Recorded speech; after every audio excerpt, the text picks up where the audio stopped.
Oi. Oi.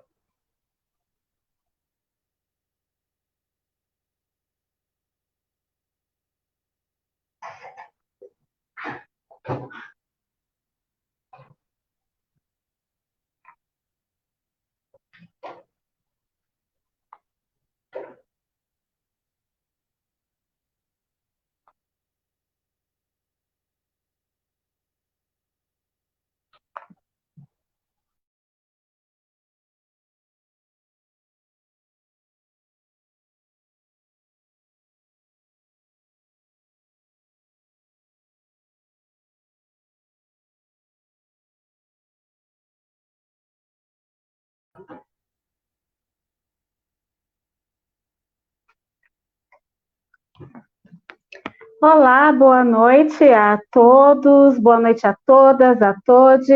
Nós estamos aqui pela página ABC Contra o Golpe em mais uma live. Hoje eu tenho a honra de estar aqui mediando a live com a professora Maria Orlanda Pinassi, ela que é professora de Sociologia da Faculdade de Ciências, Letras e Filosofia da Unesp, e ela vai estar aqui com a gente hoje falando, né, sobre a crítica radical e teoria de transição em Islam Mesário.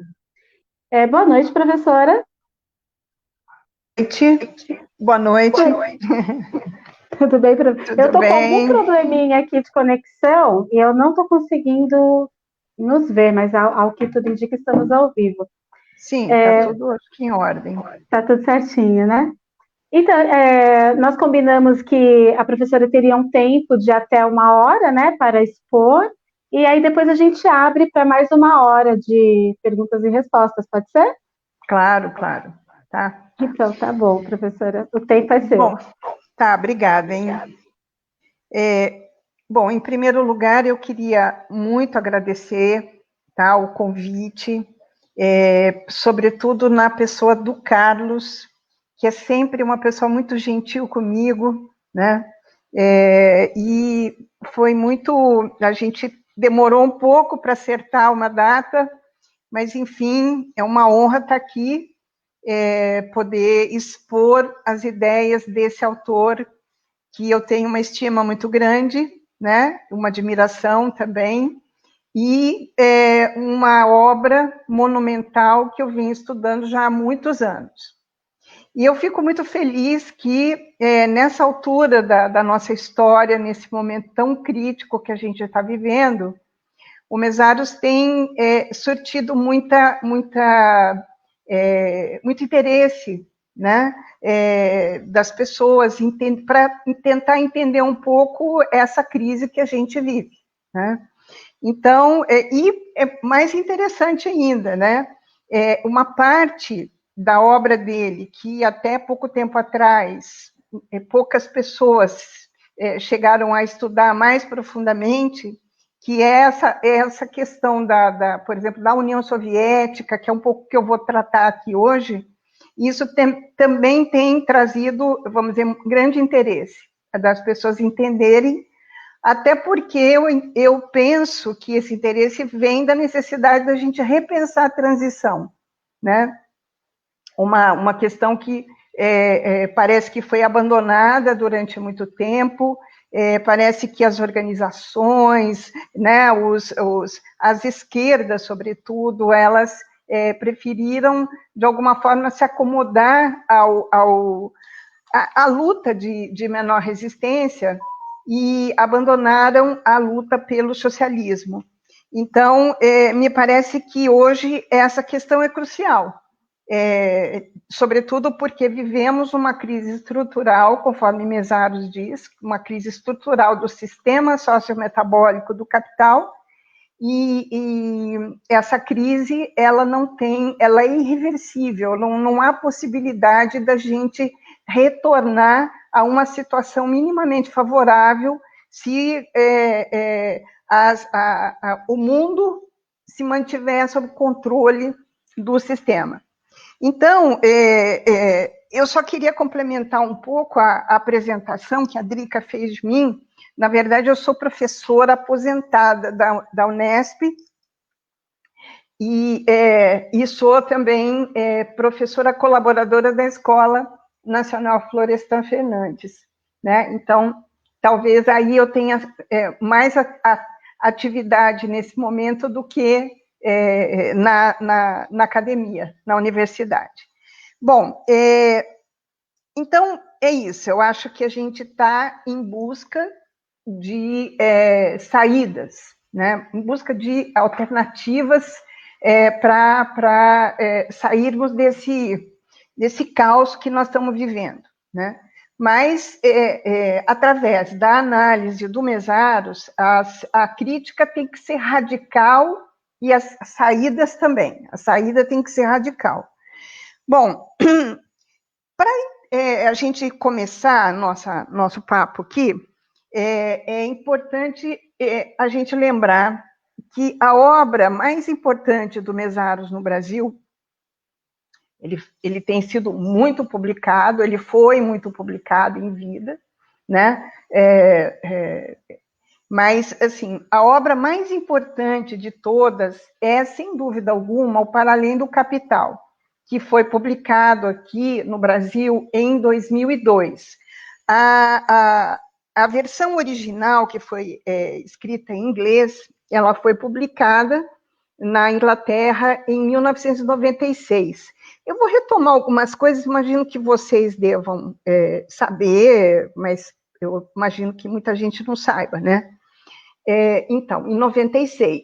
E aí, um grupo de intelectuais brasileiros, depois que o Mesaros esteve no Brasil para trazer essa obra, essa versão em inglês, e participar de um seminário sobre Lukács, que aconteceu na Unicamp, imagino que, acho que foi em 97, ele, assim, teve interesse que essa obra fosse publicada no Brasil.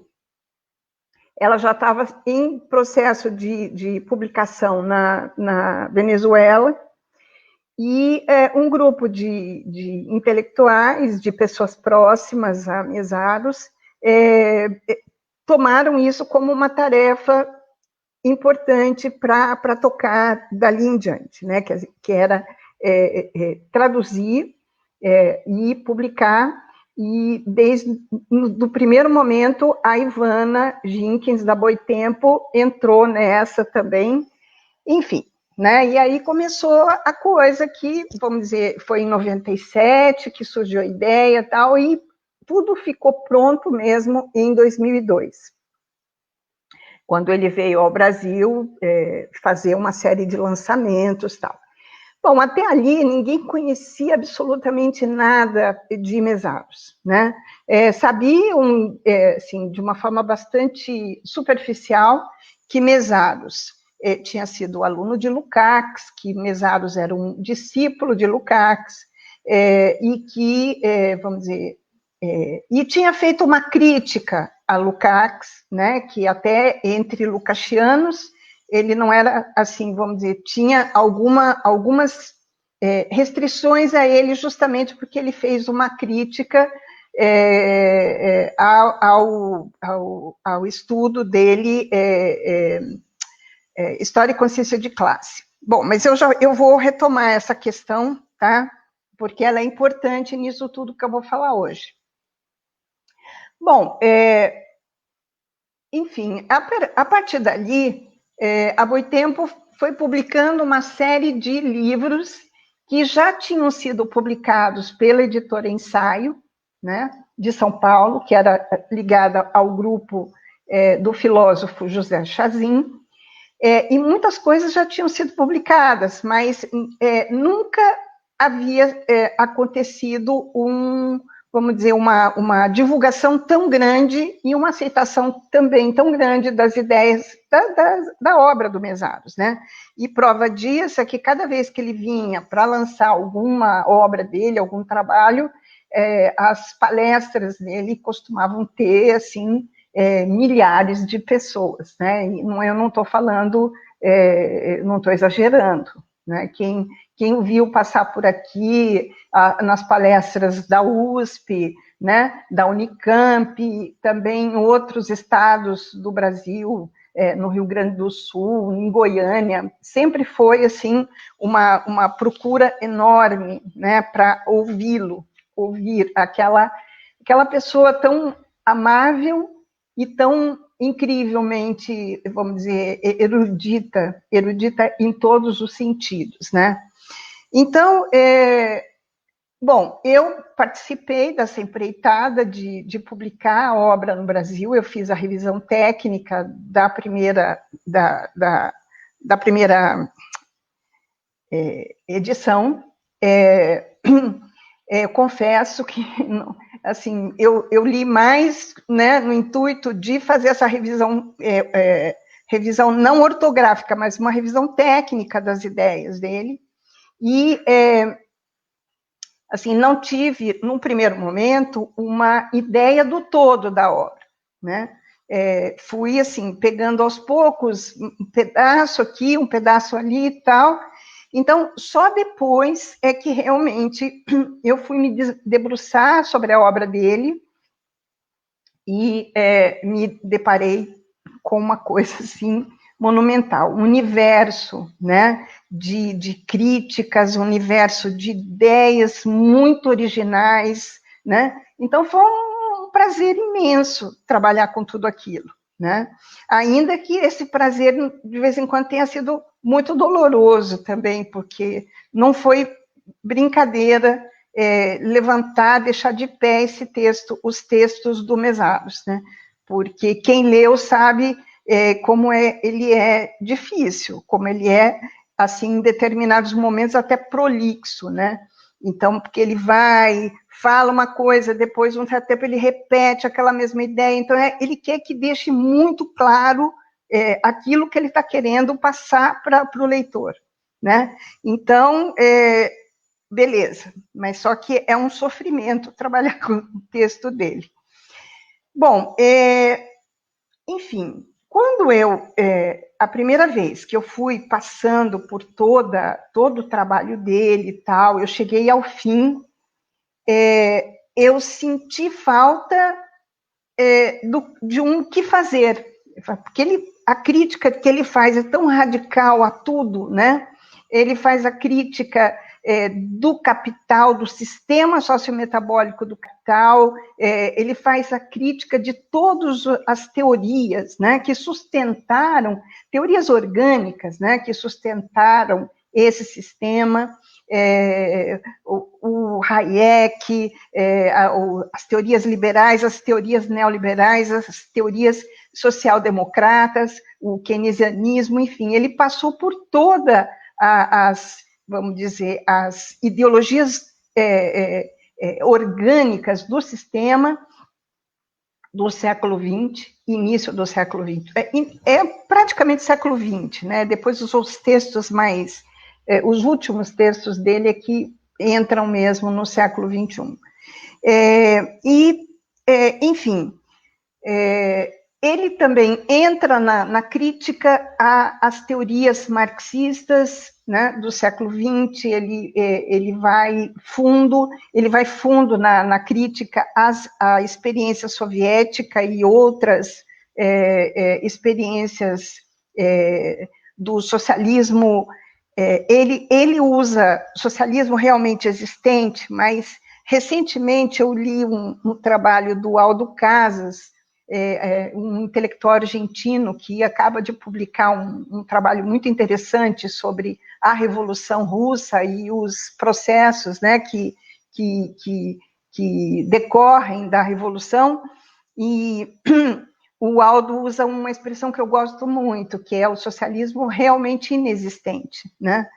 Bom, mas enfim, ele faz toda essa crítica e, ao final, ele não deixa para nós um que fazer, né?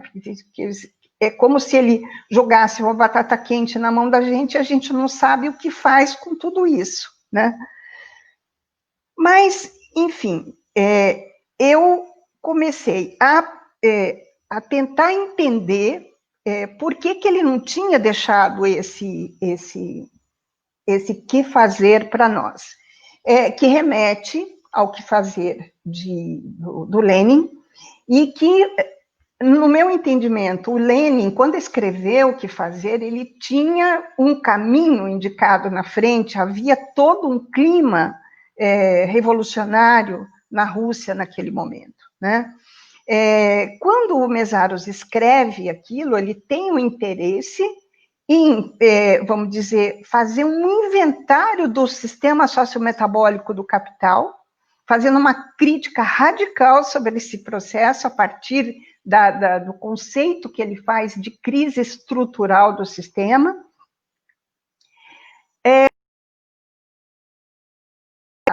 Sobre o que fazer, o Mésaros vai dizer, isso vai, vamos dizer, quem vai indicar o que é necessário ser feito são as condições concretas na história, né? Então, ele está fazendo uma crítica muito grande aí, né, nas tentativas de ossificar as teorias instrumentais do marxismo, as teorias que instrumentalizam o processo da revolução, como se o real, o concreto, tivesse que caber dentro de uma teoria, né? Então, o Mésaros diz, não, isso é impossível, né? São as forças concretas da história que vão indicar o que vai ser feito.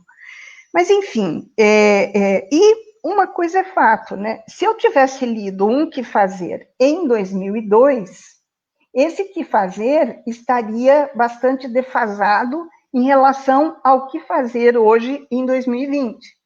Então, isso é só para vocês entenderem o que é uma teoria que vai fundo, né, na ciência da história, né? Então, o que fazer está nas nossas mãos.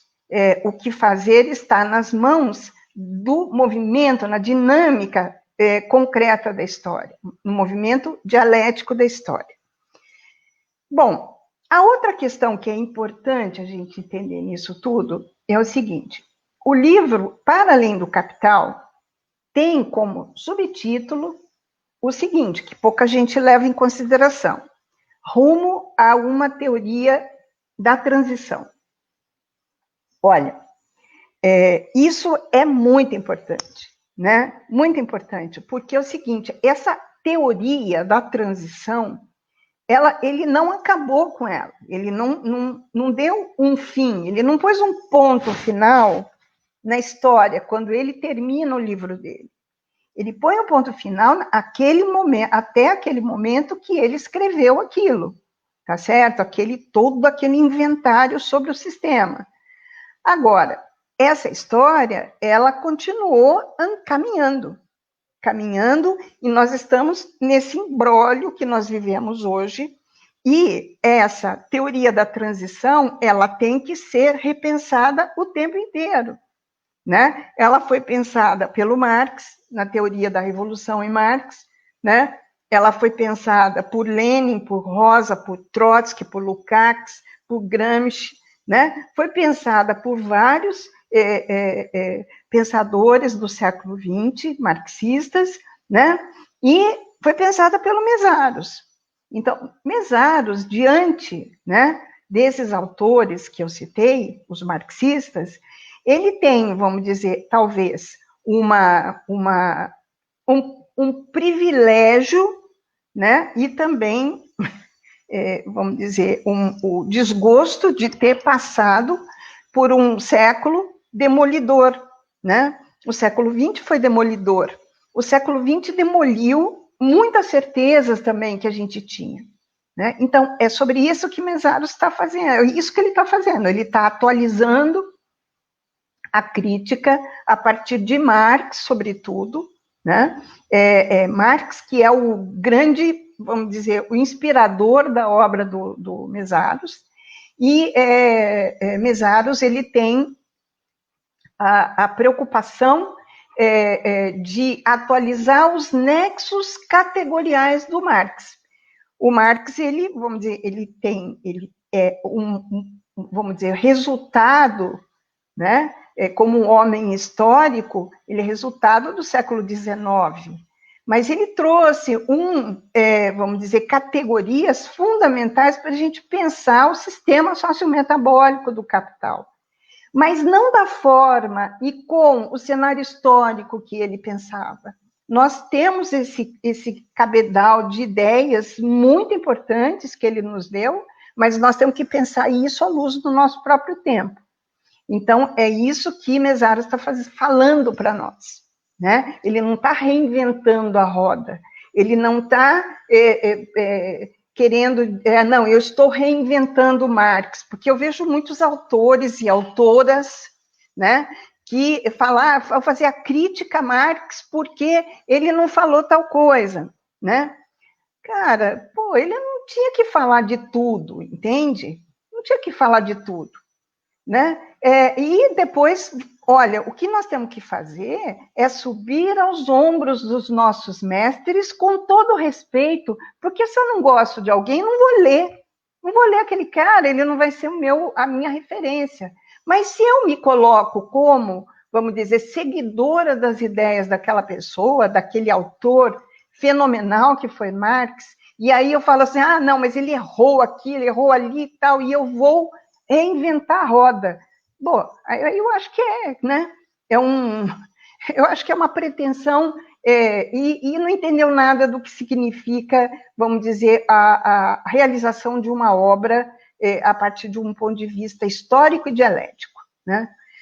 Mas, enfim, o que eu estou querendo dizer é isso, que Mésaros, e eu escrevi sobre isso na apresentação que eu faço do livro do Mésaros, que é a teoria da alienação, né? Ali eu exponho o que significa superar um autor, mas não superar jogando ele na lata do lixo, não é isso, né? É tendo ele como referência fundamental, mas para pensar seu próprio tempo, né?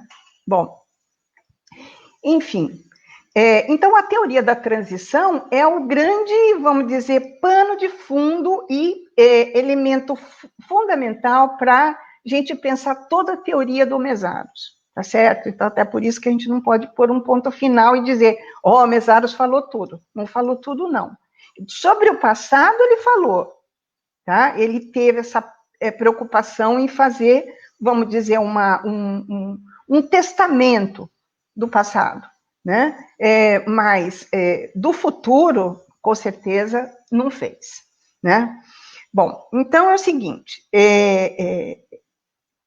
o que é mais, talvez, interessante nesse momento, né, para a gente pensar a teoria da transição hoje, é pensar nas experiências passadas, né? E a experiência mais explosiva, mais significativa na história que nós tivemos, em termos de uma revolução, foi, sem dúvida alguma, a Revolução Russa, né? Antes dela foi a Revolução Francesa, mas a Revolução Russa foi explosiva, né? Em termos que eu falo, em termos de, vamos dizer, explosão popular. Então, por isso que vamos tratar dela um pouco hoje, porque ela paira sobre a nossa, vamos dizer, perspectiva revolucionária, né? Ela é um norte para a gente, mas ela deve ser um norte não como, vamos dizer, modelo, mas ela deve ser um norte sobre alguns aspectos que ela teve de fundamental. E na minha concepção, a partir da leitura que eu fiz de Mésaros, mas não só de Mésaros, de outros autores, o mais importante dessa revolução foi o fato dela ter sido movida por vamos dizer, ela foi movida por um grande anseio popular, uma perspectiva popular, assim, fenomenal, né? Foi, vamos dizer, a força popular que provocou e vamos dizer, definiu os rumos daquela revolução. Bom, no Para Além do Capital, vocês vão encontrar em vários lugares referência a esse processo. O mais importante dele, sem dúvida alguma, o mais, vamos dizer, o capítulo que talvez seja mais histórico e que explique desde o processo revolucionário até a perestroika, glasnost, coisa e tal, né, aquele final lamentável do processo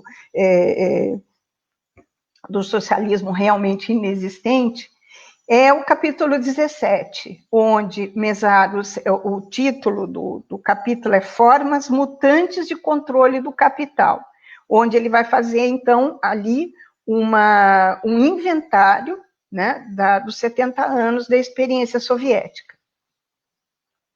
Bom, só que não é ali o capítulo, vamos dizer, que se a gente pudesse indicar um capítulo que fala exatamente sobre isso, sobre a questão da União Soviética, é esse, né?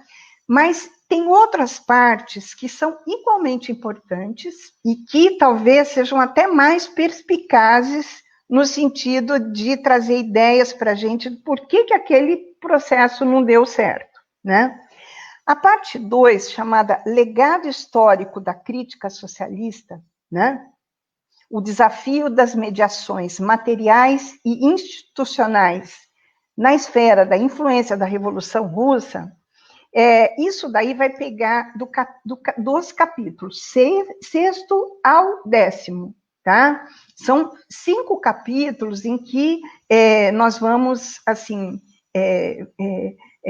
onde o Mesaros vai fazer uma crítica também radical ao seu grande mestre Lukács, né? Então, aos desavisados que costumam relacionar Mesaros a Lukács sem as mediações necessárias, né, para falar isso. Então, seria muito importante que lessem esses 5 capítulos do Para Além do Capital para entender as críticas que Mesaros vai fazer a ele, tá? Eu, né, com toda a minha arrogância, vou tentar trazer aqui algumas ideias sobre isso e depois, na hora do debate, a gente tenta esclarecer um pouquinho mais sobre esse processo, que é um processo bastante complexo, né? Se não fosse, não mereceria dele 5 capítulos nesse livro magistral, né? No capítulo 10.6, né, ele vai escrever sobre os limites do último testamento de Lukács. Então, nesse capítulo, acho que fica bastante claro, né, porque que Mesaros faz a crítica a Lukács e como que essa crítica que ele faz ao Lukács remete diretamente a uma questão fundamental da estrutura da sociedade soviética, né? Bom, primeiro, ele vai fazer a crítica das saídas encontradas pelo fato da revolução ter que se virar diante da situação, o socialismo num só país, né? Como vocês devem saber, a ideia de fazer a revolução na Rússia, né? O elo débil do desenvolvimento do capital na Europa, né? Um país camponês, um país atrasado, um país que jamais pensaria em, vamos dizer, partir para um processo revolucionário socialista, mas, enfim, foi lá que aconteceu, deu certo, né? Rumar no sentido oeste, no sentido ocidental, passando pela Alemanha, que também estava num processo revolucionário bastante intenso, né? Até chegar à Inglaterra, um país mais desenvolvido, que tinha uma organização operária bastante avançada, coisa e tal, né? Tudo que a gente imagina o que seria um processo revolucionário, quer dizer, uma revolução socialista, ela não pode acontecer no seu país, ela tem que, vamos dizer, ganhar o mundo até chegar, ela tem que chegar vamos dizer, no elo mais desenvolvido do processo para se disseminar, né, pelo mundo todo. Mas, enfim, não vou falar sobre tudo isso, porque é um mundo, né, é um mundo a ser debatido. Mas eu vou falar sobre esse processo. A Revolução Russa deu certo, só que a Revolução Alemã não deu, né? A Revolução Alemã, ela teve que, ela foi derrotada, né? Pelas forças, né? As forças conservadoras da Alemanha, tal. Bom, não só conservadoras, mas também algumas progressistas jogaram pesado contra isso. Mas, enfim, a Revolução Russa aconteceu, né, por uma força popular muito grande, e aí o que fazer diante, né, de um processo em que não há possibilidade de expandir essa revolução para outros lugares? Essa é uma questão muito importante, porque a partir dessa perspectiva, o processo de consolidação da Revolução Russa, ela acabou tendo que se deparar com soluções a partir da própria Rússia, do século XIX. Então, o nacionalismo que foi constituído na Revolução foi o nacionalismo do século XIX, né? Então, isso mudou substantivamente a possibilidade de trazer para aquela revolução o internacionalismo necessário para o socialismo, né? Bom, então vamos falar um pouquinho sobre esse processo da consolidação, porque se a revolução ela foi movida por uma força popular muito grande, uma força popular que se definia no sentido, né, de destruir a força do czarismo, enfim, né, o processo da consolidação vai ser bastante problemático, né? Mas mais para o final eu vou falar que mesmo o processo da Revolução foi muito problemático. Talvez eu saia um pouco de Mesaros e vá para uma outra autora que eu gosto muito, mas enfim, nós estamos no Mesaros, vou explicar a coisa a partir dele, né? Então, o que acontece, né? É preciso consolidar uma revolução a partir do socialismo no seu país e a partir daquela, vamos dizer, todo aqueles problemas, né, que se encontravam ali pela frente, os revolucionários, a vanguarda revolucionária tal, encontrava ali pela frente, sobretudo os bolcheviques, né? Bom,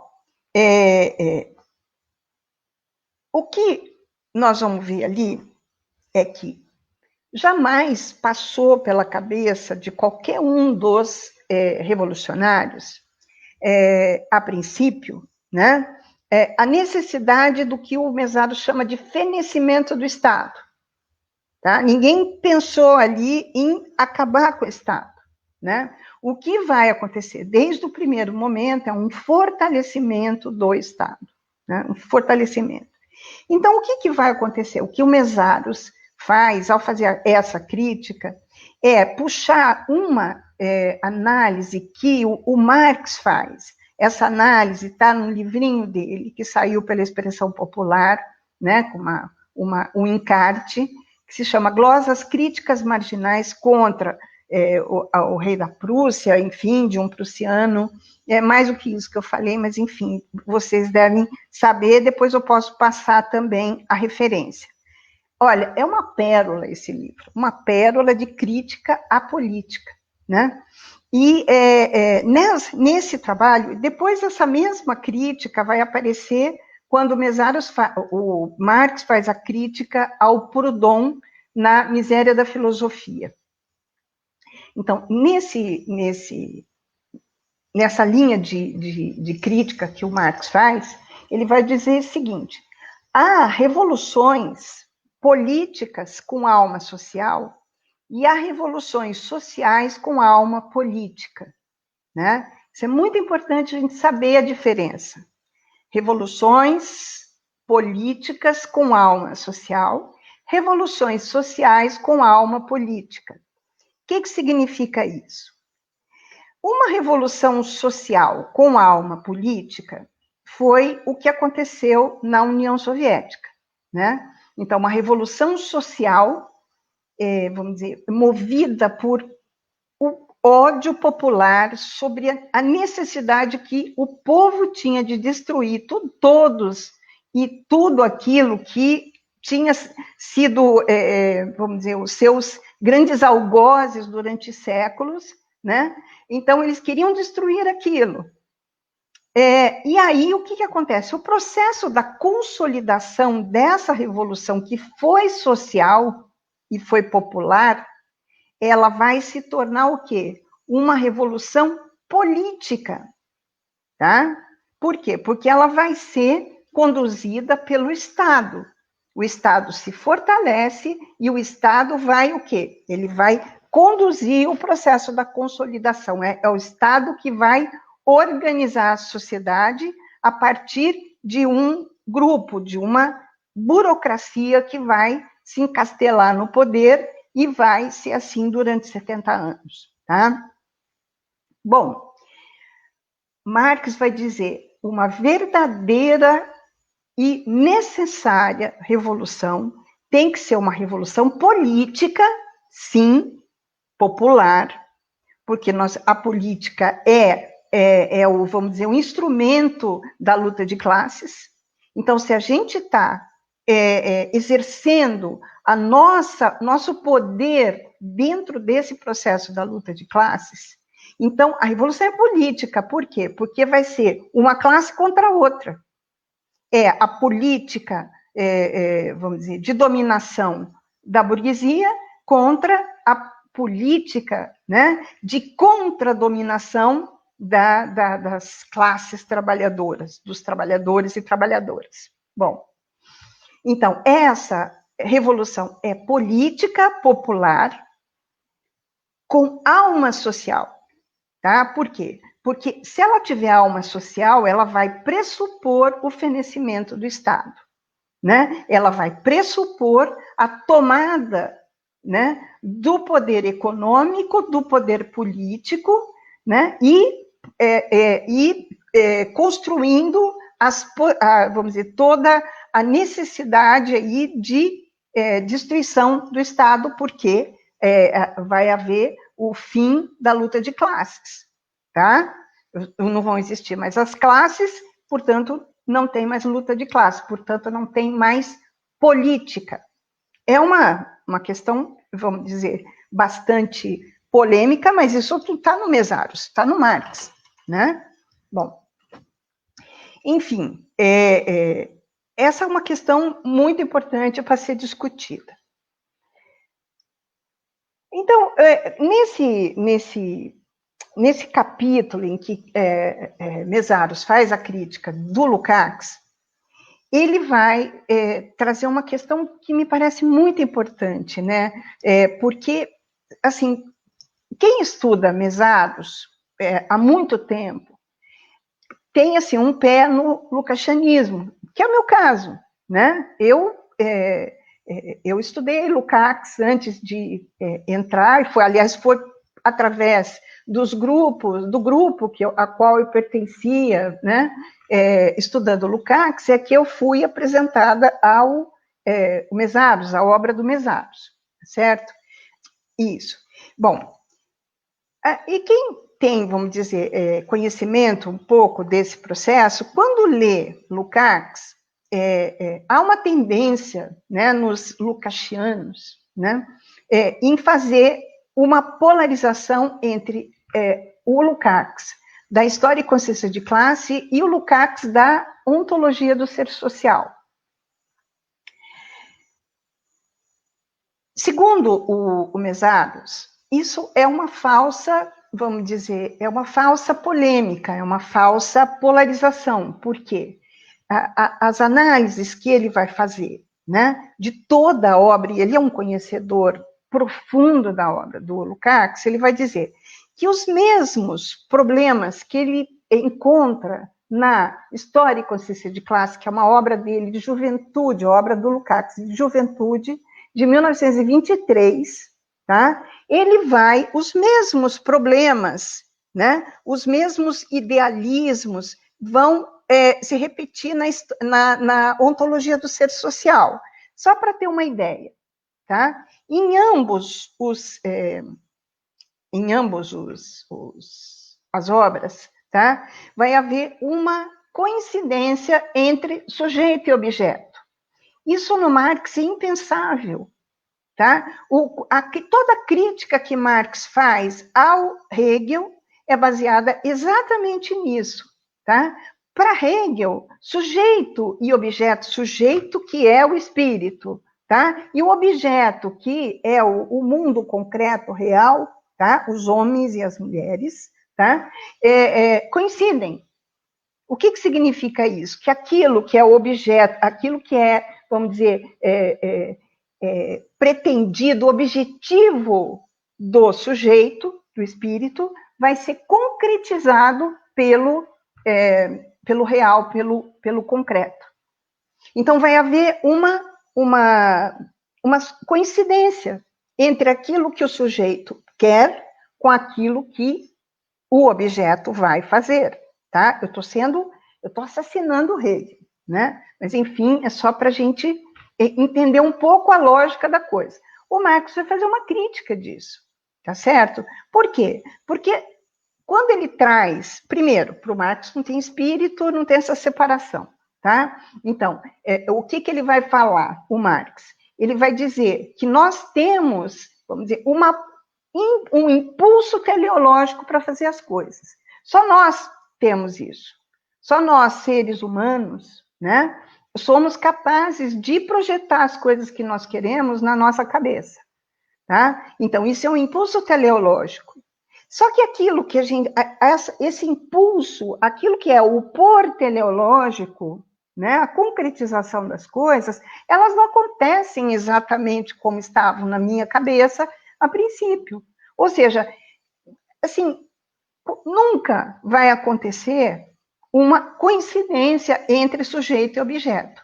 E depois, o sujeito, para o Marx, jamais vai ser o espírito. O sujeito são os homens e as mulheres, tá? Os objetos é tudo aquilo que os circundam, tá? Bom, depois, quem tiver interesse em entender melhor isso, pode me perguntar, espero conseguir responder, tá? Bom, então, o que vai acontecer? No Lukács, tá? Segundo Mesaros, o Lukács vai ser, ele vai ter esse idealismo, né, hegeliano, tanto na História e Consciência de Classe, quanto na ontologia do ser social. Não como Hegel pensava, tá? Como espírito e a sociedade dos homens, tá? Não, para Lukács, é claro, ele procura, na medida do possível, ser materialista, tá? Só que o materialismo dele, né, tem problemas, equívocos, segundo Mesaros. Por quê? Porque, primeiro, o Lukács idealiza o proletariado russo, tá? E para ele, vamos dizer, também vai haver uma coincidência entre sujeito e objeto, porque, no caso do Lukács, o sujeito é o partido, e o objeto são os homens e as mulheres que fazem parte desse partido, tá? E ele nunca vai abandonar esse processo, nunca. Ele vai falar isso na História e Consciência de Classe e vai reproduzir isso na ontologia do ser social. Para ele, a consciência de classe é a consciência de classe atribuída. Atribuída por quem? Pelo partido, tá? É o partido que é a máxima consciência possível e vai transferir isso daí para o proletariado, né? Bom, Quando eu falei, né, a princípio, que Mesaros fez a crítica à consciência, história e consciência de classe, e isso foi talvez o primeiro trabalho dele que eu li e provavelmente não entendi nada, né, mas um trabalho seminal, importantíssimo, tá, para quem quiser entender mesmo a postura do proletariado diante da realidade concreta da história, se chama A Consciência de Classe Necessária e a Consciência de Classe Contingente, que está no trabalho dele, Filosofia, Ideologia e Ciência Social, que foi publicada também pela Boitempo.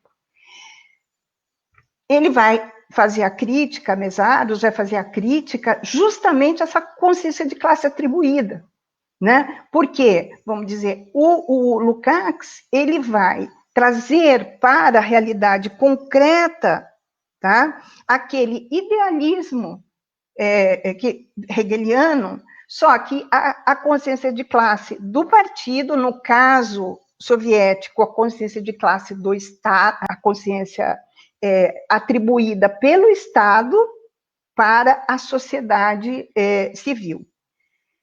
Então, ele tem uma concepção bastante, segundo Mesaros, uma concepção abstrata, tá? O sujeito é o Estado e os homens e as mulheres são objeto, tá? Bom, a outra questão é muito importante, já vou falar sobre ela, né? E quando ele vai falar sobre o Mesaros, vai dizer que em Lukács existe uma ética abstrata do trabalho bom, tá? Não quantificado. Então, ele vai dizer o seguinte, né? O que significa isso? Né? Significa que, para o Lukács, até o final da vida dele, olha, ele escreveu, ele deu uma entrevista que se chama, foi publicada em alguns lugares, eu não saberia dizer agora, mas chama Conversando com Lukács, que até o final da vida dele, ele considerou aquele modelo soviético como um modelo necessário para a transição, né? Era aquilo mesmo, quer dizer, um Estado que tem a máxima consciência, que é o controlador da sociedade, né? Fez críticas ao stalinismo, mas uma crítica dentro dessa postura, vamos dizer, de total, como se diz, ele apostava naquele modelo, né? Aquele modelo soviético, né?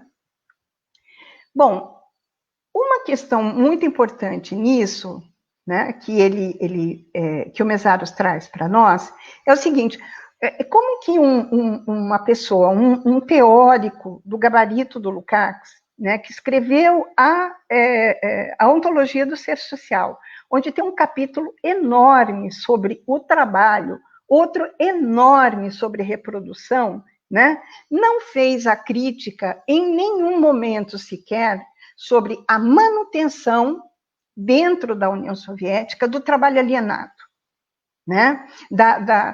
Vamos dizer, da permanência da extração da mais-valia dos seus trabalhadores, da relação de dominação hierárquica entre Estado, que acumula vamos dizer, o controle econômico e político, já vou falar sobre isso, sobre os trabalhadores e as trabalhadoras, né?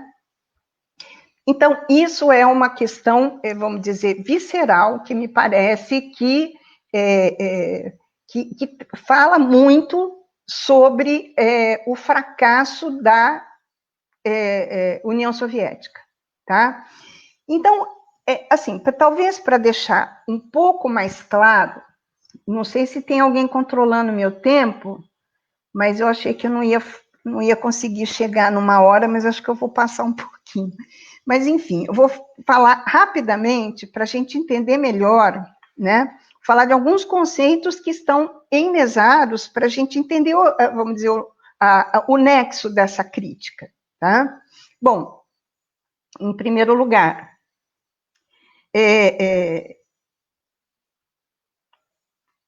ele vai fazer uma distinção conceitual entre capital e capitalismo, tá?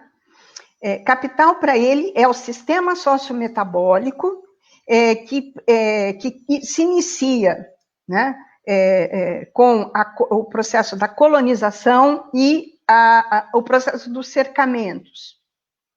Ali, século XVI, né, início do século XVI, século XVII, quer dizer, seriam os fundamentos, né, a acumulação primitiva, que vai acontecer tanto na Europa quanto nas colônias, né, aquela acumulação, ela vai ser fundamental para fundar o sistema sociometabólico do capital. Então, num primeiro momento, esse capital, esse sistema sociometabólico, ele vai surgir como capital usurário, capital mercantil, né?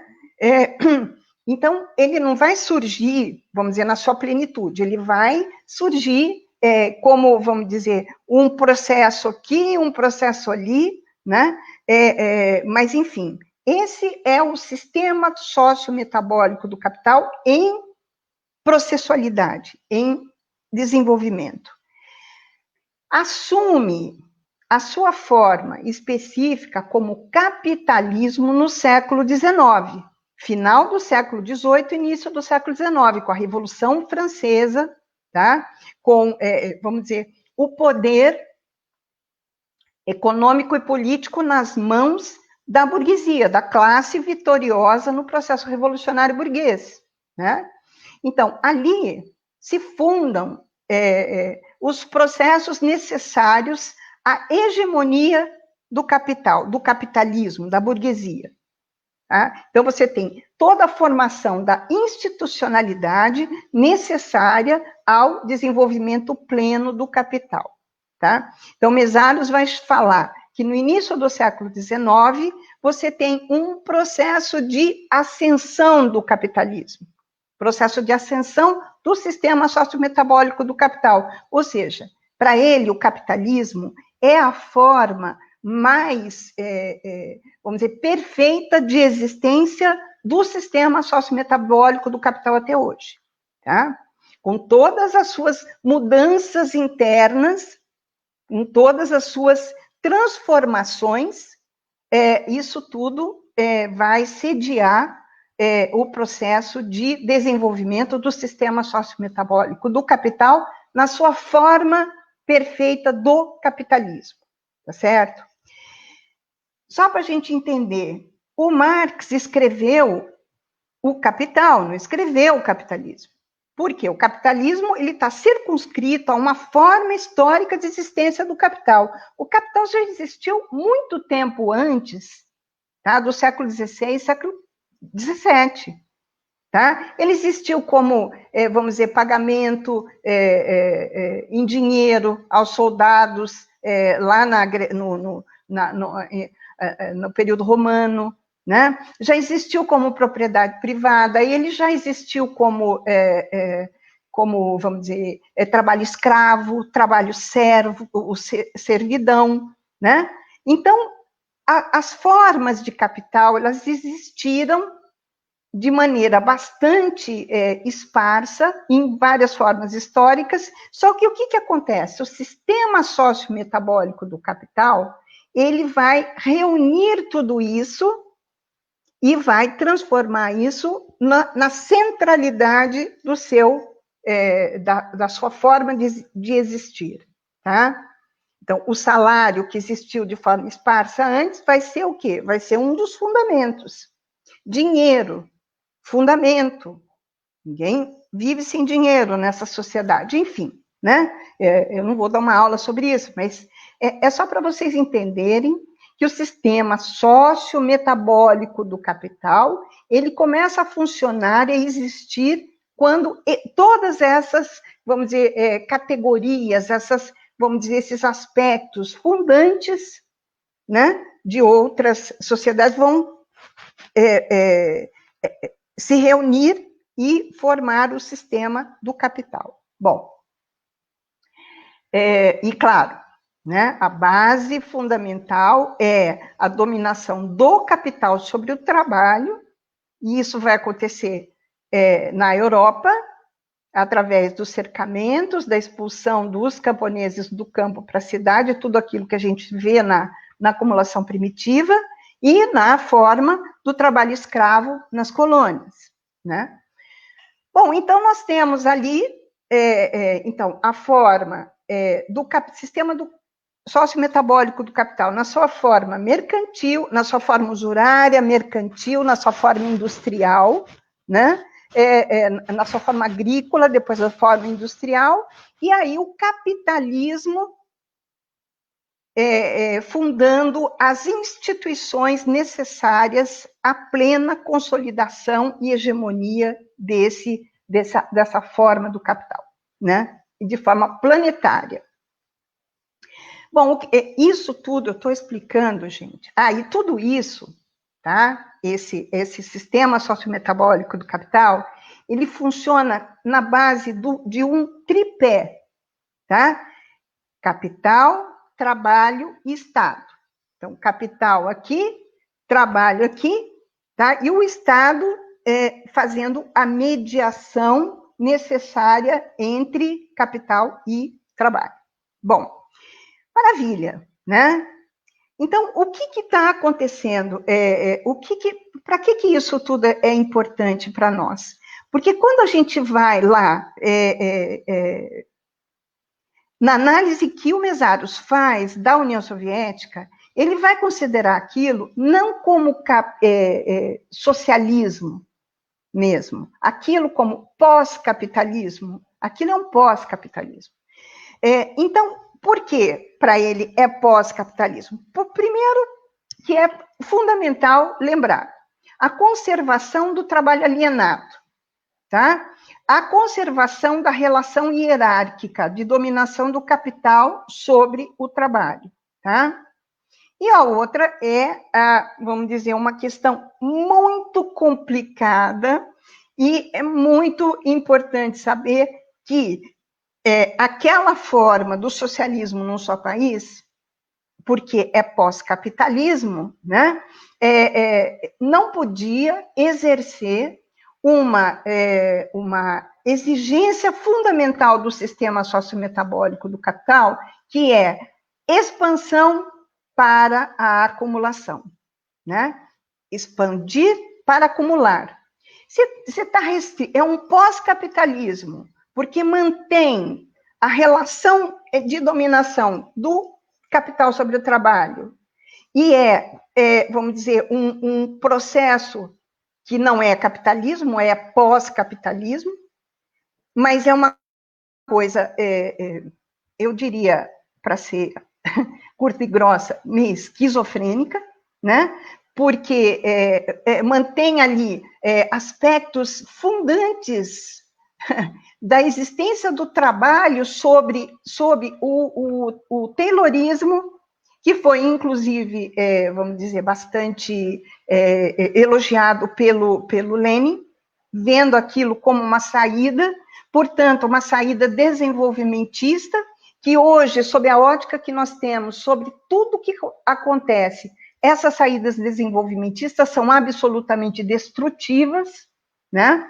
Então, nós temos ali, olha, basta ver a China, né? A China talvez seja um dos países mais poluídos e poluentes do mundo, né? E ela reúne ali, né, formas, a pior forma do socialismo, mais, vamos dizer, o mais duro dos socialismos, com o pior dos capitalismos, que é o neoliberalismo agressivo, né? Bom, vamos lá. Então, o Estado na União Soviética, ele vai o quê? Exercer o controle econômico e político. Então, por quê? Porque o pós-capitalismo, a União Soviética, vai banir a figura do burguês, do capitalista privado, mas não vai extinguir a figura do trabalhador alienado e a figura do Estado. É o Estado que vai extrair a mais-valia do trabalhador, né? Então, aquele tripé, passou a existir de forma manca, né? Porque ele mantém dois aspectos, um dos quais reunindo o poder econômico e político sobre a imensa, esmagadora maioria da população que lutou pela revolução, mas não queria, com certeza, não queria cair numa esparrela como aquela, tá? Bom, então, essa é a crítica que nós temos no Mesaros. Ou, vamos dizer, eu trouxe aqui, vamos dizer, um resumo do resumo do resumo. Mas ela é muito maior. Mas eu queria fechar a minha fala, né? E não vou fechar com Mesaros. Eu vou fechar com uma pensadora que escreveu um trabalho que, para mim, é seminal na leitura sobre a União Soviética, que é o Andy Goldman, que escreveu Mulheres, o Estado e a Revolução, né? Que foi publicado pela Boitempo. A maioria dos teóricos, não é o caso do Mesaros, mas a maioria dos teóricos faz um elogio muito grande do processo revolucionário, que de fato precisa ser mesmo enaltecido pela sua qualidade popular, e faz a crítica ao processo, sobretudo stalinista. Mas a Wendy Goldman, ela traz para a gente, isso talvez agudize ainda mais essa crítica que o Mesaros faz, né? Que a Revolução Russa, ela foi derrotada pela pobreza, ela foi derrotada pela miséria que foi imposta às mulheres e às crianças da Revolução. Aquelas revolucionárias, né, e seus filhos, que participaram do cotidiano do processo revolucionário e foram, vamos dizer, foram banidas, né, dos benefícios fundamentais daquilo, porque o que vigorava ali? Miséria, fome. Então, o que é muito importante a gente, agora, para eu fechar, para a gente pensar um pouco na distância abissal que existe entre teorias revolucionárias fenomenais, né, sobre educação popular, educação sobre as crianças, sobre direitos das mulheres, falar sobre aborto, falar sobre cozinhas comunitárias e mulheres morrendo de fome, crianças, hordas e hordas de crianças perambulando e morrendo de fome por toda a Rússia. Então, é sobre isso que eu gostaria de fechar. Quer dizer, tem muita coisa para a gente pensar quando a gente fala em revolução e quando a gente fala em transição. Obrigada. Nossa, que aula incrível! Eu estou aqui, eu nem consigo pensar direito em o que perguntar, porque é um assunto tão vasto, né? E aí vão surgindo tantas referências, coisas que a gente já leu e já não lembra mais com tanta precisão, mas é de uma riqueza imensa, né? E estamos abertos aqui às perguntas, né? E às contribuições. Eu tenho aqui uma pergunta que o Carlos já tinha me feito de antemão. E ele quer saber da professora qual a contribuição que o livro Desafios da Transição, do argentino Aldo Casas, nos dá nessa questão da transição. Posso responder? Olha, eu acho que o Aldo, ele tem uma qualidade muito grande, né? Que vamos dizer, fazer a própria autocrítica, porque Aldo é um militante, um antigo militante da Quarta Internacional, né? Uma pessoa que sempre teve uma leitura, acho que bastante dentro do quadro ortodoxo da Revolução, né? E de uns anos para cá, ele vem fazendo um estudo profundo e fazendo muita crítica, né? A crítica, acho que principalmente desses anos iniciais, porque os anos posteriores, né? Eu acho que, tirando esse elemento importante que o Mésaros traz para a gente, sobre, vamos dizer, as soluções encontradas pela União Soviética para se manter viva, né, através da manutenção das formas do capital ali dentro, né, poucas coisas foram escritas sobre esses anos iniciais. E esse livro do Aldo, né, ele fala justamente sobre essa coisa. E o que ele traz de interessante, que eu acho que a gente precisaria começar a debater sobre isso, é sobre as correspondências que o Marx trocou com a Vera Sassulit, né, sobre o que significavam vamos dizer, as comunidades camponesas, porque elas foram extintas, elas foram destruídas, camponeses foram assassinados aos montes, entende? E o Marx vai dizer, respondendo a uma questão que a Vera trouxe para ele, e é muito importante ler essas correspondências, né? Que aquilo que deveria, a princípio ele pensaria como algo que deveria ser combatido, que são as comunas camponesas, ele vê como a saída num processo de transição, né? Ele vê aquilo como uma necessidade de ser mantido, porque aquilo é que garantiria vamos dizer, a não explosão da fome e da miséria. Aquilo garantiria que aquela população que lutou pela revolução se alimentasse, né, tivesse acesso a alimento, enfim, né, o que já era algo super necessário, mas em vez de passar por isso, né, de escolher esse caminho, os revolucionários preferiram, através da NEP, extinguir essas comunidades agrícolas. E, vamos dizer, exercer o que eles entendiam como um desenvolvimento mais industrial, mais bem no estilo capitalista, entende? Então, eu acho assim, essa parte da análise que o Aldo faz é muito interessante, né? E eu acho que é um trabalho que vale a pena ser lido. Eu tenho uma outra pergunta, que é sobre a Coreia do Norte. Né? Saber se a Coreia do Norte pode ser considerado um estado em transição, e se a gente pode ter algum exemplo, assim, contemporâneo de estados que possam ser considerados estados que estejam em processo de transição.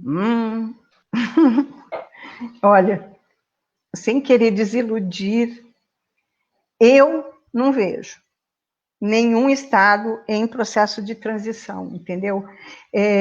Quando muito eu vejo estados se fortalecendo muito. Como que você pode falar em estado de transição com um cara como aquele, eu não sei o nome dele, entendeu? Né?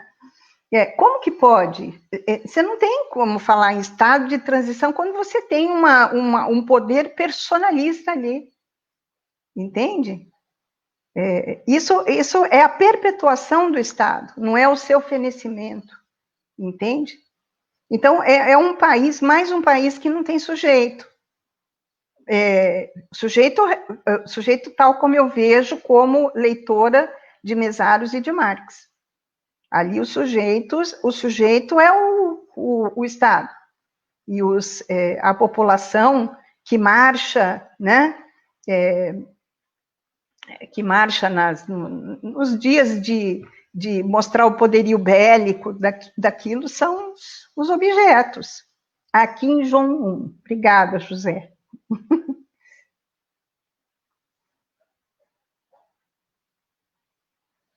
Eu não sei se eu respondi, mas enfim, nem Coreia, nem China, entendeu? É a saída. Temos outras perguntas aqui, ó. A questão do idealismo do partido levando de fora consciência para a classe trabalhadora já não tinha sido objetivo de debate e discordância entre Lenin e Rosa Luxemburgo? Sim. Sim, o que eles, vamos dizer, o que eles divergiram muito, né, é sobre a vanguarda. Qual que é o papel da vanguarda, né? No caso da vanguarda, sim, a vanguarda pro Lenin seria um partido que estava conduzindo aquilo. Os bolcheviques estavam conduzindo um processo revolucionário que tinha tudo para ser vitorioso e que, segundo ele, tinha que ter uma condução de cima para baixo.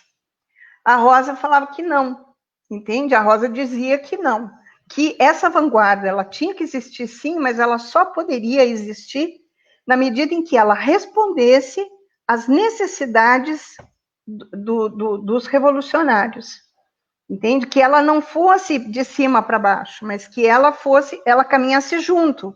Eu sou muito mais a Rosa nesse ponto, entende? A leitura do Mesários também é muito mais pela Rosa do que por Lenin. Eu tenho uma outra pergunta que está próxima dessa questão, né? Porque a gente coloca que a consciência de classe atribuída pelo partido, ela é um erro, né? Essa consciência de classe, ela deve se iniciar a partir das massas, né? E tem a questão também de que a revolução política ideal, ela tem que ser popular, né? Ela deve partir do povo, né? Para então adquirir essa alma social. Uhum. Pensando hoje, no nosso tempo atual, qual é o papel dos partidos revolucionários para que a gente possa encaminhar, né? Porque, além de tudo, tem essa questão de que tem que ser um movimento internacional, não um movimento mundial. Qual é o papel dos partidos revolucionários nesse tempo presente, para que a gente possa chegar nesse momento de transição? Olha, eu vou falar por mim, tá certo? Porque o Mesários falou muito sobre isso, tá? Falou sobre os limites, né? Tanto dos sindicatos, que seriam os braços industriais da luta, né? Quanto os partidos, que seriam o braço político da luta. Então, essas duas esferas estão separadas no sistema. Tá? O sistema separou essas duas dimensões da luta. Você milita dentro do sindicato e você milita no partido. Né? Dificilmente essas duas dimensões elas se casam. Né? Então, e dentro do sindicato, você milita dentro do sindicato pertencente à sua categoria, né? Então, você não milita como um trabalhador universal, você milita como metalúrgico, como eletricista, como alfaiate, enfim, né? Você não milita, né? Bom, então ele faz toda uma análise sobre essas formas que ele chama de formas defensivas, né? E também faz a crítica dos partidos de base parlamentar, né? Porque ele diz, o sistema sociometabólico do capital, ele é um sistema extraparlamentar, tá? Ou seja, a burguesia e suas personificações, tá? Os teóricos que pensam, né, as saídas para o capital, enfim, né, a burguesia, a grande burguesia, ela vai definir o que vai ser feito, entende? As formas de controle. Ela define fora do parlamento. Ela só manda para o parlamento aquilo que vai dizer, olha, isso daqui pode, entendeu? Né? Isso aqui pode, isso aqui não pode. Isso aqui é nosso. Isso aqui pode ser discutido lá. Então é o seguinte, o que a gente briga dentro do parlamento é sobre aquilo que foi consentido pelas personificações do capital, entendeu? Então, os partidos revolucionários, né? Aí eu vou, com base no que o Mesaros fala, os partidos revolucionários deveriam parar de lutar no parlamento, entendeu? Ou tem isso como uma dimensão da luta, entende? Mas não gastar toda a sua energia nisso. E deixar a parte fundamental para voltar a discutir a transição, mas não sob o controle do capital. Não no parlamento. Ninguém vai fazer revolução no parlamento.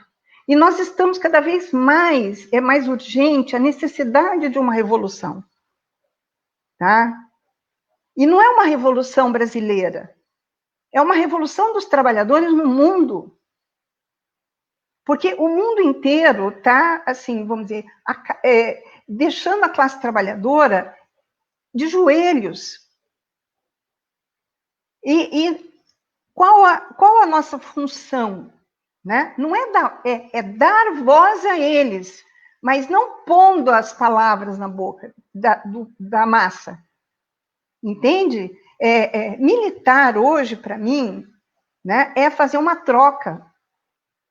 Porque a necessidade não está em mim como intelectual. A necessidade está em quem está na luta pela sobrevivência, na luta pelo dia a dia, o cotidiano, né? E aí o que eu posso? Emprestar a minha voz para essas pessoas, mas não dar a elas a palavra final, entendeu? Então, eu acho que os partidos sempre tiveram, vamos dizer, a verdade suprema, aquela consciência máxima, e levar sempre essa palavra para os lutadores e as lutadoras. Entende? Então, preciso quebrar isso, romper com isso, fazer autocrítica. Não deu certo ano passado. Será que essa forma é a forma ainda? Será que nós não podemos pensar na necessidade, talvez, de uma nova forma de organização?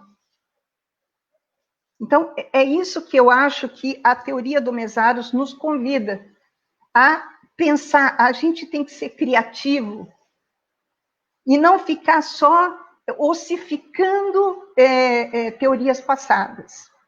Não que a gente tenha que jogar fora aquilo que eu falei no início, mas nós temos que subir aos ombros dos nossos mestres para a gente poder pensar o nosso tempo. O que o Lenin tinha a falar sobre isso que nós estamos vivendo hoje? Não é? Entender o marxismo, né, como uma teoria em construção, né, em construção constante, né, até por avaliar o tempo presente, outros dramas, né, porque antes a gente falava do trabalhador, né, do proletariado, hoje as formas de trabalho também foram modificadas, né, até a questão do sindicato, esse braço, que seria um braço auxiliar, hoje ele está totalmente enfraquecido, né. Então, a gente tem que se repensar. A verdade é essa, ou a gente se repensa, ou a gente vai ficar mesmo estagnado, né? Tem uma outra questão aqui, perguntando se o Stalin foi o maior obstáculo para a evolução do socialismo. Quem, da esquerda, se assemelha ao stalinismo hoje em dia, na opinião da professora? Se nós temos hoje um líder que tenha características do Stalin, e se ele foi o maior inimigo da evolução do socialismo. Bom, se ele não foi o maior, ele foi responsável muito sem dúvida alguma, pela não vamos dizer, consolidação de uma revolução popular, né? Mas ele não foi o único responsável. Essa coisa já vem de antes. Eu acho que os próprios bolcheviques, e aí eu vou para além de... Né, podem bater em mim se vocês quiserem, mas eu acho que ali houve uma, vamos dizer, uma tomada, né, de poder pela vanguarda bolchevique, sendo que outras tantas vozes participaram da Revolução e não puderam participar do processo de consolidação. Isso foi anterior ao próprio Stalin, né? Então, os problemas vêm acontecendo desde o princípio, tá? Vamos dizer, esse fosso que se abriu entre a prática, a realidade trágica dos revolucionários e as teorias de vanguarda, né? Pachucanes falou muito sobre isso, das dificuldades de fazer valer tudo aquilo que está descrito na lei, né? Então, na verdade, eu acho que nós estamos aí diante de um processo muito aquele processo da Revolução, um processo que, vamos dizer, é um problema para além do próprio Stalin, né? Ele só podia ter um espaço num lugar que já estava minado, que já estava corroído, entendeu? Então, ele acaba de corroer, né? E aí ele vai representar, vamos dizer, o autoritarismo levado às últimas consequências. Eu não acho que ele foi diferente do Hitler, tá? Ele não foi diferente do Mussolini, né? Ele só tinha, talvez, a cor vermelha, mas ele foi, talvez, responsável pela matança de comunistas, muito mais comunistas do que qualquer outro na história, né? Então, o que eu diria hoje, quem poderia se parecer com Stalin? Não sei, eu acho que não tem, assim, eu acho que dentro de vamos dizer, uma característica autoritária, totalitária, você tem vários, entende? Que poderiam parecer como o Hitler, mas também parecer como o Stalin, né? Franco, a gente esquece, né? Daquela parte da Europa, Franco, Salazar, também né? Que tiveram seus ditadores terríveis, né? Então, isso, nós estamos num momento de ditadores, né? Mas não sei se com aquele... eu acho que, não sei, um que teria o Trump, mas eu acho uma coisa tão boçal que não dá nem para comparar com aqueles boçais dos anos 30, 40, entendeu? Né? É a decadência do ditador do capitalismo, né? Então, enfim, não sei, não sei, não saberia responder isso. Eu acho que a gente está cheio de pequenos ditadores, né, que não tem, nesse tempo presente, a oportunidade e talvez nem a capacidade de ser aquilo que os grandes ditadores do passado foram, né? Pode até ser que a nossa sociedade caminhe, né, para uma barbárie a ponto de que um ditador possa se levantar da forma como já aconteceu, mas nessa estrutura que a gente tem hoje é mais difícil, né? Mas olha, Drica, eu acho que nós já estamos na barbárie, entendeu? Já estamos, e mais do que nunca a gente tem que pensar que a barbárie ela está sendo instalada via democracia, pelo processo eleitoral. Essas eleições nossas foram um desastre, entende? Um desastre. Né? Foram, tudo bem, o Bolsonaro foi assim, vamos dizer, enfraquecido. Eu não acho, não, entendeu? Não acho, não. Entende? Agora, o que ele representa não é o Bolsonaro, é o que ele representa, sabe? Ele está representado, as formas de pensar, entende? Ele está representado no Brasil inteiro, né?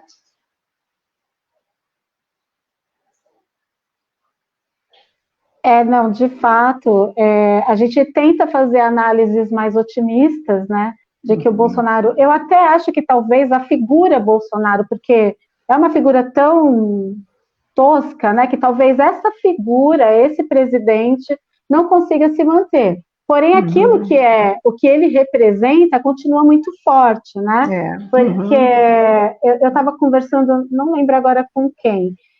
A sociedade ela pode não estar mais de caso de amor com o Bolsonaro, porém está longe de fazer as pazes com a gente também, né? Porque a gente anda nas ruas, né, no período da campanha, né? E a gente pode ver isso, né? Tirando a juventude, que eu acho que é um movimento muito bom que está acontecendo, isso nos dá esperança de ver uma juventude muito, muito nova mesmo nas ruas fazendo campanha por bolos, por exemplo. É um movimento que a gente não via há bastante tempo. Isso é animador para um futuro próximo. Porém, essa população mais madura, né? E aí eu costumo dizer que é nessa faixa dos 30 e poucos aos 40 e poucos anos. Essa população continua de mal da gente, né? E a gente precisa descobrir um meio de dialogar, né, com essa faixa da população que, de fato, continua bem apartada das nossas propostas e das nossas Mas será políticas. que a gente também está falando o que eles querem? Entende? Eu tenho medo do que eles querem. Então, é isso que está. E quem tem respondido bem ao que eles querem são as igrejas evangélicas. Entende? Eu vi recentemente uma pesquisa que está sendo realizada pelo Instituto Tricontinental, e que é sobre isso, porque as igrejas estão respondendo muito melhor do que as esquerdas, entende? Porque é uma coisa imediata. Nós não temos nada imediato para responder, para oferecer, entende? É bastante complexo. Eu esses dias falei com um rapaz que ele é teólogo, né?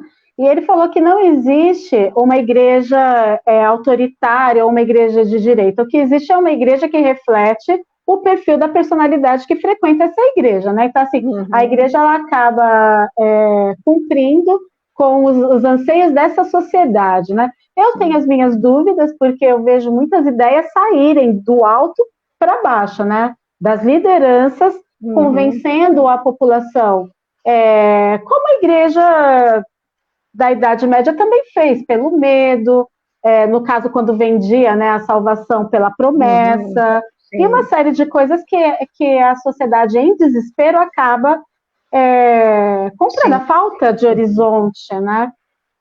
Deixa eu ver aqui que eu tenho outras perguntas. Como criticar Stalin sem cair no totalitarismo de Hannah Arendt? Arendt. Não, é Arendt. Aqui deve ter tido um erro de digitação.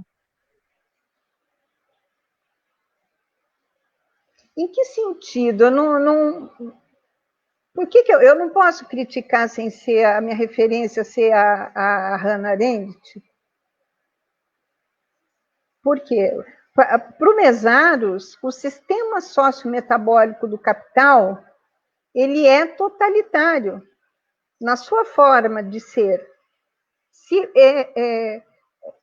eu tenho um sistema em que a ideologia da classe dominante ela é reproduzida por todos, ela só pode ser totalitária. Entendeu? Então, por que eu tenho que ler a Hannah Arendt? Eu posso ver no Marx isso. Eu posso ir no Mesaros, entendeu? Totalitarismo não é uma propriedade da Hannah Arendt. Eu conheço pouco dessa autora, mas eu prefiro outros autores. Tem uma outra pergunta aqui. Depois do golpe de 2016, existe democracia no Brasil? Já existiu alguma democracia antes, ainda que pequena?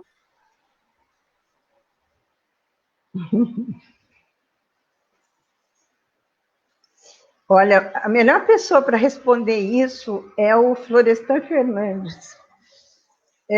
Olha, Claro que não dá para comparar, assim, a princípio eu não vou falar, é tudo a mesma coisa, né? O que se faz num momento de ditadura, né? Diante do que nós estamos, depois de um processo democrático, é claro que é radicalmente diferente. Eu não estaria falando aqui para vocês se a gente estivesse vivendo aquela ditadura que nós vivemos a partir de 64 até 85. Mas a democracia no Brasil, ela sempre foi capenga, tá?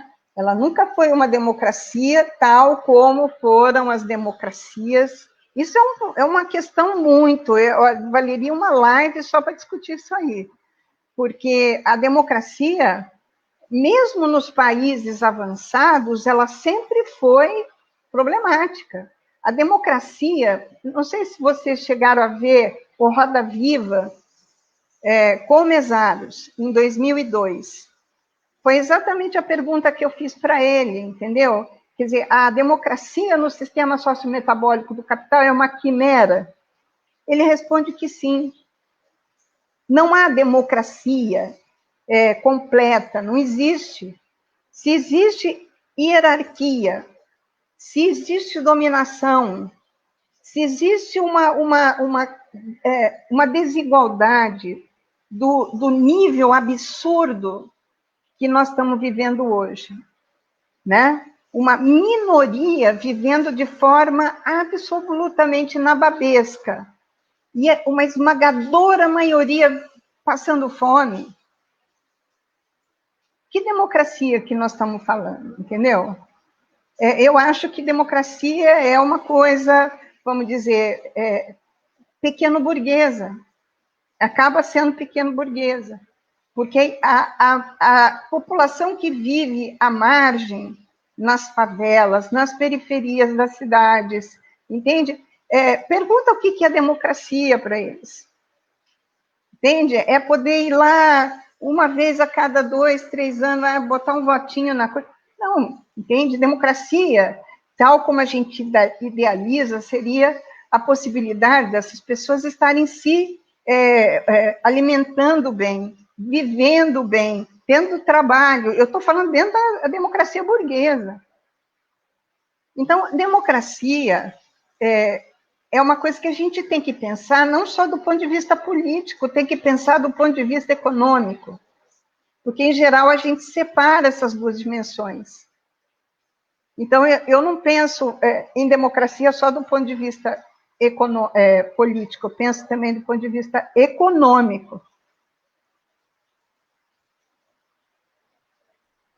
E eu acho, inclusive, que a prova de que o povo não considera o fato de votar tão importante democraticamente falando é essa abstenção absurda que a gente está vendo para as pessoas. Meio que tá, e a gente sabe que isso também é um processo, né? É um processo daqueles que dominam, né? Um processo dos dominantes fazer com que todos nós desacreditemos da política, né? E isso já está estabelecido, principalmente na classe mais humilde, de que o que eu ganho com isso, né? Já votei para cá, já votei para lá, e minha vida, ainda que isso não seja 100% real, porque eu considero que nos governos do PT houve alguma mudança, assim, para essa classe mais empobrecida, para essa classe mais oprimida, mas acho que o período foi tão curto e o trabalho da mídia burguesa foi tão pesado que as pessoas já se esqueceram daquele benefício que eles tiveram naquele período, né? Que acho que não foi suficiente o tempo para ficar registrado nas histórias das pessoas, né? Deixa eu ver. Tem uma pergunta grande aqui, deixa eu ver. A crise do capitalismo de 2008 fez o Capital de Marx desaparecer rapidamente das livrarias na Europa. Me parece que de lá para cá o capitalismo sofisticou-se e sofisticou a sua propaganda ideológica. Desesperadamente nas redes sociais aumentou a propaganda anticomunista que faz lembrar o período da Guerra Fria. Nessa crise aqui, os capitalistas foram comprar Marx, foram ler Marx para entender o que estava acontecendo, né? Não, de fato, foi o que eu falei no começo. Eu falei, também é surpreendente a procura para entender o Mesaros, né? Por quê? Porque eu quero entender em que coisa é essa que eu estou vivendo, né? Então, a crise de 2008, ela não foi uma crise cíclica, né? Não foi uma crise cíclica, uma crise que estourou ali, né, e que foi resolvida e que tudo bem. Né? Ela não foi resolvida, ela foi empurrar com a barriga aquela crise. Tanto é que agora, o que nós estamos vivendo vamos dizer, a exacerbação daquela crise que não foi resolvida. Né? Então, é isso que Mesaros chama de crise estrutural do capital. Né? Então, diante dessa crise estrutural, em que você, por exemplo, não tem mais, você não vê no discurso do Bolsonaro, no discurso dessa rapa que está aí no Congresso, no discurso do Trump, vamos dizer, um discurso onde eles generalizam os benefícios daquilo que eles vão fazer. Não, tem endereço. Antes, a ideologia era para todos, tá? A ideologia era para todos. A ideologia era, eu vou governar para todo mundo, vou governar. Ainda você vê isso, num prefeito ou outro falando isso, mas é óbvio que não, né? Mas esses caras, esses que representam politicamente essa crise na sua forma mais bárbara, né? Eles não estão fazendo uma ideologia para todos. Eles estão fazendo ideologia para os brancos, estão fazendo ideologia para os ricos, estão fazendo ideologia para aqueles que têm, vamos dizer, que são a classe dominante, entende? Que é uma minoria. A ideologia, ela está, vamos dizer, e para essa imensa esmagadora maioria, é repressão, é Estado controlador. Entende? Então, é isso que nós estamos vivendo. Ideologia, estou falando ideologia dominante para uma pequena minoria. Agora, repressão, Estado controlador para a imensa maioria. Entendeu? Então, é isso que está, nosso horizonte é esse agora. Eu não sei se eu respondi, Carlos, mas essa firula aí, anticomunista, coisa e tal, isso daí é bobagem, entendeu? Isso é bobagem, é para fazer cena, porque, na verdade, eles não podem dizer que os grandes desafetos, os antípodas desse sistema são os pobres, entendeu? A classe trabalhadora empobrecida, miserável, entendeu? Eles não podem dizer isso. Né? Então, eles dizem assim, é comunista, né? Puxa vida, se os comunistas estivessem fazendo tanto medo assim no sistema, estava bom, né? Mas não é. Né? Quem realmente pode balançar as coisas aí são os pobres, a massa ensandecida, tal como ela fez na Revolução Russa, tal como ela fez na Revolução Francesa. Professora, mas falando dessa massa ensandecida, né? Se essa massa ensandecida começar a nos ouvir, né? Começar a ler e começar a questionar, acaba sendo um perigo, e eles sabem disso, né? Eles sabem disso. Então, dizendo que um autor comunista é do demônio, eu tive algumas experiências, né, nesse período curto. Uma foi um rapaz entregando papelzinho, aquele papelzinho Compre Ouro, né, na Mateu Bay, ali em São Mateus, e aí ele pegou o meu papel, que eu estava fazendo papel para o Boulos, e ele falou assim, não, mas eu sou o oposto disso, eu sou capitalista, né? E aí eu perguntei para ele por quê, né? Porque eu queria saber dele por que ele se considerava capitalista. Aí ele falou que ele era a favor do livre mercado, né? E aí eu comecei a falar para ele se ele achava mesmo que um prefeito tinha o poder de mexer com essa questão do livre mercado. Se um prefeito tinha o poder de romper com o capitalismo e instalar o comunismo. E aí ele ficou meio assim, né? Meio tonto, porque acho que ele pensou, né? Realmente não tem como, né? E assim, na cabeça, né, de uma maioria, isso está presente, de que a gente é capaz de ir lá e instalar o comunismo, né? E aí eles acabam tendo medo da gente. Como, por exemplo, quando uma pessoa que nem tem, às vezes, a casa própria, paga aluguel, mas reproduz a ideia de que um líder de um movimento social vai invadir a casa que ele nem tem, né? Então, assim, por que o nosso povo reproduz essa fala, que é uma fala, na verdade, daqueles que estão lá em cima, tão longe deles? E essa fala é reforçada por uma classe média que também está muito distante dessa elite, mas que, de alguma forma, foi convencida de que está perto. Por isso que a gente consegue fortalecer esse sistema opressor, né? Porque tem uma classe média ali que está alimentando esse discurso, né? Mas, de qualquer forma, isso não invalida o que eu falei, porque tudo bem, você pode até, as pessoas, os pobres, terem vamos dizer, a figura do comunismo como inimiga do povo, vai comer criancinha, isso sempre existiu, né?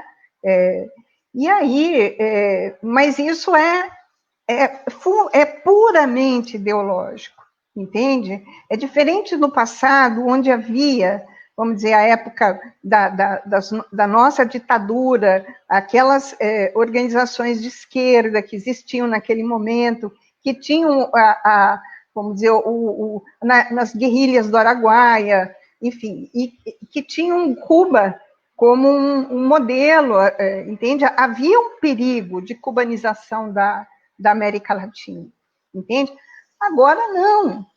Agora não existe essa, vamos dizer, o comunismo, ele é assim, qualquer um é comunista hoje. Se você não o Dória já foi comunista, o Witzel já foi comunista, entende? É uma vulgarização, entende? De algo que deveria ser preservado por nós no sentido revolucionário, mas está na boca desses podres, entende? Que, vamos dizer, e as pessoas, os mais desavisados, os incautos, eles acabam reproduzindo o pior dos equívocos sobre isso, entende?